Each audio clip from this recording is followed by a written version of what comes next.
en que hay un frente amplio, como usted dice, en no aceptar que haya una gran minería transnacional. Sin embargo, en lo que tiene que ver con la pequeña y mediana minería, vale la pena hacer una aclaración. Está echándose en una sola bolsa por parte del gobierno a mineros artesanales que no usan químicos y que no mecanizan, junto con otros ilegales que sí tienen una mecanización muy impactante desde el punto de vista ambiental. Yo me voy a referir a los mineros pequeños y medianos que usan retroexcavadoras, que usan dragas, que usan dragones y que además usan un químico que se llama mercurio. Cuando uno piensa en lo que está sucediendo en muchas regiones del país alrededor de esta minería ilegal, hay una problemática que tiene que ver con salud pública y con seguridad alimentaria. Y esa problemática se relaciona justamente con el mercurio. Colombia es uno de los 3 países que más vierten mercurio a los ríos en el mundo. Colombia, en particular el nordeste antioqueño, es el lugar donde se ha medido una mayor concentración de mercurio en el aire. Entonces hay algo que trasciende la minería y estamos en un país terriblemente desigual, estamos en un país donde no hay empleo y muchas personas van a querer sacar oro de manera legal o ilegal. Pero que eso signifique una amenaza sobre las comunidades desde el punto de vista ambiental y desde el punto de vista de salud pública y de seguridad alimentaria, yo considero en lo personal que es inaceptable. En buena parte del país depende de cuál es el grupo que tiene el control sobre el territorio. Es decir, si hay paramilitarismo, pues puede haber paramilitares involucrados, si hay guerrilla, puede haber guerrilla involucrada en este negocio, pero también están pues muchos empresarios informales que desde el punto de vista capitalista pues están haciendo algo absolutamente normal y es si tengo unos ahorros, me asocio con otro par, compro una retroexcavadora, no tengo que pagar impuestos, no pago regalías, pago unos salarios muy bajitos, entonces todos estos capitalistas también están allí. No necesariamente tiene que haber un entronque con grupos armados ilegales, pero de que los hay, los hay. Colombia es el país más biodiverso del mundo. Brasil tiene más especies que nosotros, pero Brasil es mucho más grande. Cuando se lleva todo a una unidad de superficie a kilómetro cuadrado, Colombia es el lugar más biodiverso del mundo. Y la biodiversidad además es un milagro de la naturaleza muy relacionado con el agua. Colombia es además, tiene 2 de las zonas más lluviosas del mundo, el Chocó geográfico y partes del Piedemonte llanero y amazónico. Eso significa una riqueza que nosotros no hemos considerado como fuente de bienestar y de otro tipo de desarrollo. Esa ignorancia y además ese desinterés por parte de las élites políticas de cómo podríamos gestionar esa biodiversidad para que sus réditos económicos lleguen al grueso de la población, pues ha hecho que la apuesta se vaya más bien por una primarización o reprimarización, como se quiera llamar, de la economía colombiana, donde nosotros lo que vamos a producir son minerales e hidrocarburos. Y está el tema únicamente de minería sin considerar hidrocarburos. ¿En dónde se concentra esa apuesta? Es carbón, que es el 25% de los títulos mineros, y oro, que es cerca del 40% de los títulos mineros. Ni carbón ni oro desarrollan encadenamientos productivos, es decir, tal como se saca el carbón, así se embarca y se va. No tenemos una generación de empleo ni de riqueza porque haya una industria alrededor de ello. Y en el caso del oro es exactamente igual. El oro se mezcla con plata, se arman unos lingotes que son las barras doré y así se va. ¿Para dónde se va? Fundamentalmente para los bancos centrales de los países de siempre. Es decir, nos están dejando la tarea de producir esas materias primas sin ningún valor agregado y nos quedamos con ¿qué? Nos quedamos con los huecos, nos quedamos con la contaminación y nos quedamos sin haber gestionado la terrible pobreza y la terrible inequidad de este país. ¿Y qué sucede? Y le voy a dar unas cifras. ¿Qué sucede con la minería en relación con el agua y con el suelo, que son fundamentales para producir comida? Suelo. Si yo hago minería a cielo abierto, de lo que sea, yo tengo que sacar, primero, la gente que está allí. Segundo, tengo que quitar todo lo verde, tengo que quitar arbustos, flora en su totalidad, fauna, y luego tengo que quitar el suelo. Y ellos dicen que lo guardan. Los suelos de buena parte de los Andes colombianos se relacionan con la llegada de cenizas volcánicas, en particular de la Cordillera Central. se necesitan miles de años para formar estos suelos. Los suelos, por ejemplo, aquí en la sabana de Bogotá también son provenientes de cenizas volcánicas de la Cordillera Central.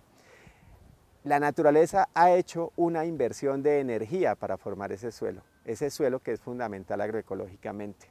¿Y qué hace el minero? Lo quita, lo tiene que quitar. Y al quitarlo, solo el hecho de manipularlo ya está cambiando totalmente las características de humedad, de estructura, y ya hay un impacto irreversible. Así lo guardaran muy bien, ya hay un impacto irreversible. Disminuimos de esa manera o dañamos o destruimos totalmente los suelos. Y agua, el daño de la minería va en dos vías, en cantidad y en calidad. En cantidad porque la minería también necesita agua, y al necesitar agua entra en competencia con esas otras actividades que también la requieren. Y en términos de calidad, pues la cosa es aún peor. Sobre todo carbón y oro van a acidificar las aguas y van a causar una contaminación. Eso es como una caja de Pandora. Es decir, allá en el interior de las montañas hay un equilibrio geoquímico de una cantidad de materiales que son contaminantes, pero que van saliendo muy lentamente y van siendo transportados hacia otros lugares, pero de manera lenta en un proceso de tiempos geológicos. Cuando llegan estos grandes mineros y hacen un hueco de 600 metros de profundidad en 25 años, entonces yo expongo a las condiciones ambientales una cantidad de materiales que son venenosos, que son tóxicos. En el caso de la alta montaña santanderiana, esas montañas tienen 10 veces más arsénico que oro, y ese arsénico va a ser liberado cuando yo exponga todas esas rocas a los condicionantes ambientales. Entonces voy a contaminar de manera irreversible el agua, y también hay que decir que el riesgo es muy alto porque esa contaminación puede perdurar durante centenas o miles de años. ¿Y será que los señores mineros se van a quedar regulando pHs de aguas durante 100 o 200 años cuando se pretenden ir en 15 o en 20? No. Y allí entonces está el tema de los pasivos ambientales. Los que vamos a responder por tapar todas las embarradas somos la sociedad en su conjunto. Y entonces aquí retomo a Joan Martínez Alier, que es un economista muy reconocido, y es que a nosotros nos imponen la regla de San Garabato: compre caro y venda barato. Esa es la política económica de este gobierno. Nosotros vamos a sacrificar lo ambiental, vamos a contaminar agua, vamos a acabar con el paisaje, que es además una cosa absolutamente democrática, que es lo que vemos. Puede que nos defina incluso a muchos como sociedad qué es lo que queremos ver, qué es lo que vemos. Entonces, en lo ambiental, terrible, desde el punto de vista del agua, del suelo, de la biodiversidad. Desde el punto de vista social, también es terrible, y es terrible cualquier tipo de minería, la grande, la mediana y la pequeña. Hay una destrucción del tejido social, hay una erosión de todo ese conocimiento que, entre otras cosas, ya sabemos que puede ser fundamental para adaptarnos al calentamiento global. Lo que saben los negros, lo que saben los campesinos, lo que saben los indios, ya van a dejar de ser negros, campesinos e indios y van a ser obreros de una mina. Hay una erosión cultural gigantesca, hay una erosión de un conocimiento que es fundamental para la sociedad en su conjunto. Entonces, vamos a sacrificar mucho en lo ambiental, vamos a sacrificar mucho en lo social. ¿Por qué? Por dinero. No se preocupe por el agua, que entonces vamos a traer ahora con todos estos TLCs, entonces traigamos agua de Viano, Perrier y tomemos de esa. No se preocupe por el agua, que vamos a tener mucho dinero para traer aguas importadas, si es que la de aquí ya no nos va a servir. Es decir, el sacrificio es a cambio de dinero. Entonces, ¿qué es lo que ha sucedido? Prestigiosos economistas, uno de ellos Guillermo Rudas, otro Álvaro Pardo, que entre otras cosas Álvaro Pardo fue director de minas del gobierno de Pastrana, ellos ya con base en datos oficiales, y esto es bien importante, han establecido qué es lo que sucede con las regalías, con las exenciones y con los subsidios. Y le voy a dar un dato que tengo de memoria. En 2009 Guillermo Rudas dice, le entraron al país la suma de regalías directas e indirectas solamente de minería, sin hidrocarburos, 1,93 billones de pesos, es decir, 1,93 millones de pesos. Las exenciones al impuesto de renta, hay más, pero solamente las exenciones al impuesto de renta fueron de 1,75 billones. Y los subsidios al combustible de la minería, que es la redención, la que hacen los responsables del Cerrejón y del Cesar, pues creo que si nadie se atreve a decir que los del Cesar son responsables, fue de 0,24 billones de pesos, es decir, 1,75 en exenciones y 0,24 en subsidios al combustible por parte de esos mineros tan responsables. Eso suma 1,99 billones, es decir, nosotros les regalamos nuestro carbón, les regalamos nuestro oro, les regalamos todos estos minerales y además les encimamos plata. Entonces, ¿qué? Bueno, ellos dicen, no solamente son regalías, los mineros también generamos renta y también generamos IVA. Es decir, hay otros impuestos regionales y nacionales. Ya el gobierno nacional hizo un primer cálculo que sacó este año, la Unidad de Planeamiento Minero Energética, de la suma de regalías más impuestos que se llama con un nombre muy pomposo, el Government Take. El Government Take que calculó la UVME para Colombia fue el 22%, contrario a lo que estaban pregonando los representantes gremiales de los mineros que hablaban de un 60%, me han dicho, habría que darle las gracias por estar aquí. No, dio 22%. Y ya 22% Álvaro Pardo establece que es el government take más bajo de Latinoamérica. El problema es que ese government take no había cruzado las exenciones y los subsidios. Así que nosotros tenemos quizá el government take más bajo del mundo. Nosotros estamos erosionando todo nuestro capital social, ambiental, a cambio de nada, porque entre otras cosas, otra mentirilla medias de todos estos gobiernos se llama inversión extranjera directa.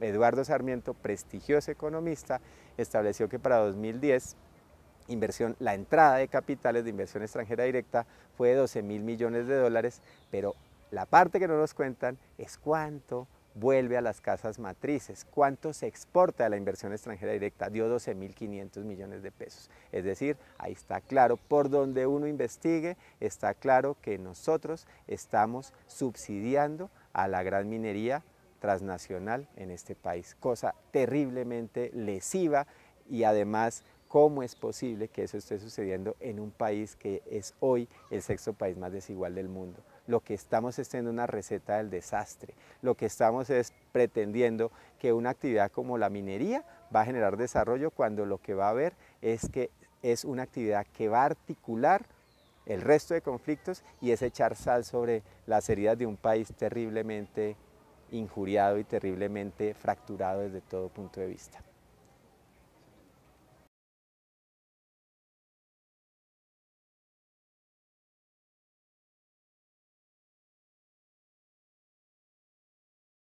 En que hay un frente amplio, como usted dice, en no aceptar que haya una gran minería transnacional. Sin embargo, en lo que tiene que ver con la pequeña y mediana minería, vale la pena hacer una aclaración. Está echándose en una Colombia, en particular el nordeste antioqueño, es el lugar donde se ha medido una mayor concentración de mercurio en el aire. Entonces, hay algo que trasciende la minería y estamos en un país terriblemente desigual, estamos en un país donde no hay empleo y muchas personas van a querer sacar oro de manera legal o ilegal. Pero que eso signifique una sola bolsa por parte del gobierno a mineros artesanales que no usan químicos y que no mecanizan, junto con otros ilegales que sí tienen una mecanización muy impactante desde el punto de vista ambiental. Yo me voy a referir a los mineros pequeños y medianos que usan retroexcavadoras, que usan dragas, que usan dragones y que además usan un químico que se llama mercurio. Cuando uno piensa en lo que está sucediendo en muchas regiones del país alrededor de esta minería ilegal, hay una problemática que tiene que ver con salud pública y con seguridad alimentaria. Y esa problemática se relaciona justamente con el mercurio. Colombia es uno de los 3 países que más vierten mercurio a los ríos en el mundo. Colombia amenaza sobre las comunidades desde el punto de vista ambiental y desde el punto de vista de salud pública y de seguridad alimentaria, yo considero en lo personal que es inaceptable. En buena parte del país depende de cuál es el grupo que tiene el control sobre el territorio. Es decir, si hay paramilitarismo, pues puede haber paramilitares involucrados, si hay guerrilla, puede haber guerrilla involucrada en este negocio.